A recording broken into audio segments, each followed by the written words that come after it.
guys! Welcome to my wedding! I got this feeling inside my bones. It goes electric wavy when I turn it on. Off from my city, off from my home. We're flying up no ceiling when we in our zone. I got that sunshine in my pocket. My body when it drops. Ooh, I can't take my eyes off of it. Moving so phenomenally. Like the way we rock it, so don't stop. And under the lights, when everything goes, nowhere to hide when I'm getting you close. When we move where you already know. So just imagine.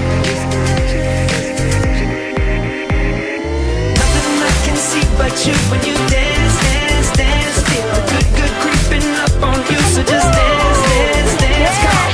All those things I shouldn't do, but you dance, dance, dance. And ain't nobody leaving soon, so keep dancing. I can't stop the feeling. So just dance, dance, dance. I can't stop the feeling, yeah. So keep dancing. Oh. Yeah, yeah.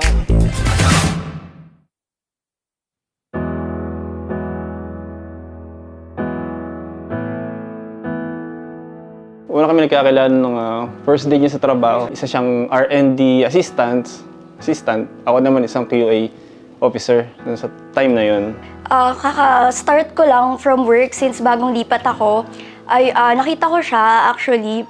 So, noong una, parang hindi naman siya ganun ka, sa akin, parang just an ordinary guy na parang very common. Sa 8 bilyong nakasilong. Noong una ko siya nakita, parang sabi ko, sino tong bagong R&D? Sino to? Hindi pa siya nakikita totally. Nung nakita ko siya nung pagpasok ko nung umaga, doon pa lang parang, ang ganda ka ako nitong bagong R&D namin. Iginuhit ng langit. Nagkaraw-araw na papa. Nagkaroon kami ng bonding since medyo workmates. Then, on that same year, parang nagsastart na siya sa akin magkaroon ng intentions. So, sinasabi niya ng intentions niya na parang gusto kita, ganito, ganyan and everything. Pero mga 1 year pa bago ko siya talaga sinagot. Paano nangyari sa akin na patingin sa libo-libong mga bituin? 2018 ako naligaw sa kanya noon. Sinagot niya ako February 18, 2019. Actually, nung sinagot ko nga siya, sabi ko pa na, ay, wag muna, parang medyo, hindi, ba't pa natin ito pinapatagal kung darating din naman tayo. So parang yung pagsagot ko sa kanya is napilitan lang talaga nung una. Pero ayun, hanggang sa tuloy-tuloy, na-realize ko na, okay, tama naman pala yung desisyon ko. Kung kalawakan man ang pagitan, tadhana lang ang... Alam, ngayong ikakasal na tayo, nasabi, papangako ko sa'yo, mahalin kita, aalagaan kita, supportahan kita sa lahat ng gusto mo. Dito lang ako para sa'yo.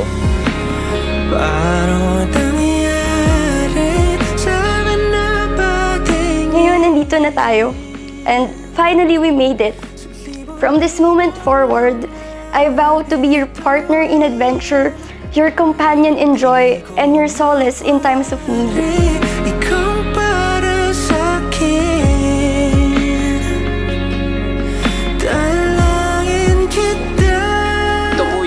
Sa bawat mag-asawa, dapat ituring na forever ang isa't isa.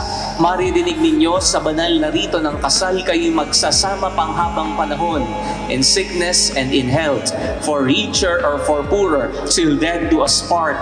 Sa karamdaman man o sa kalusugan, sa hirap man o sa ginhawa, kayo'y magkasama panghabang buhay.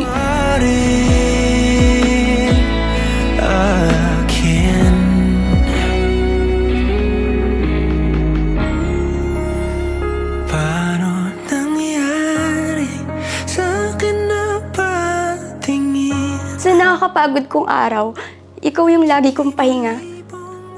Once in a while, hindi ko na kailangan magsinungaling sa sarili ko at magpanggap na okay ako kasi alam kong nandyan ka lang para sa akin. Alam kong nandyan ka para saluhin ako at ibangon sa tuwing nalulungkot ako. Dalangin kita.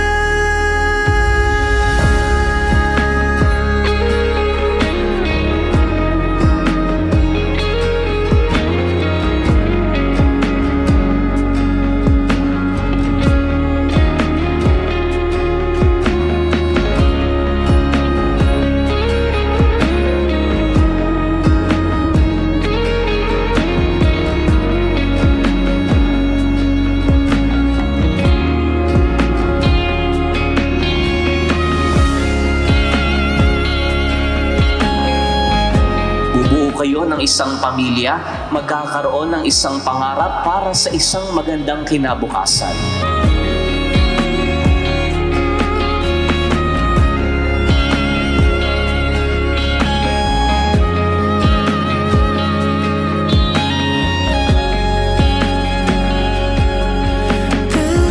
Salamat sa hindi pagsuko ng mga panahong ang dali lang kitang sinukuan.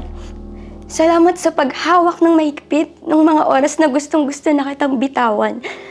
Salamat sa walang sawang pagmamahal, love.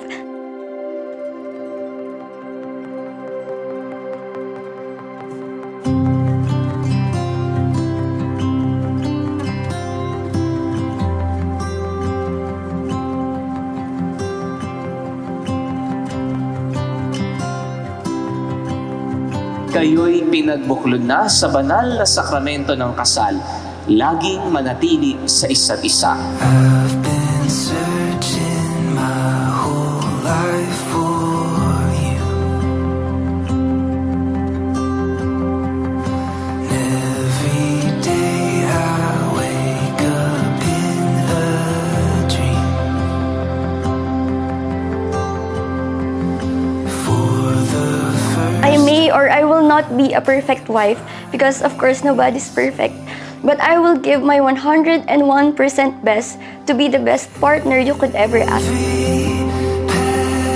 path has led me straight to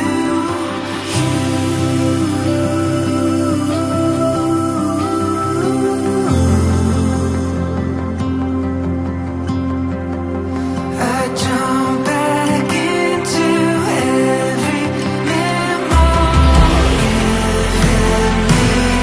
straight to This is your moment of truth.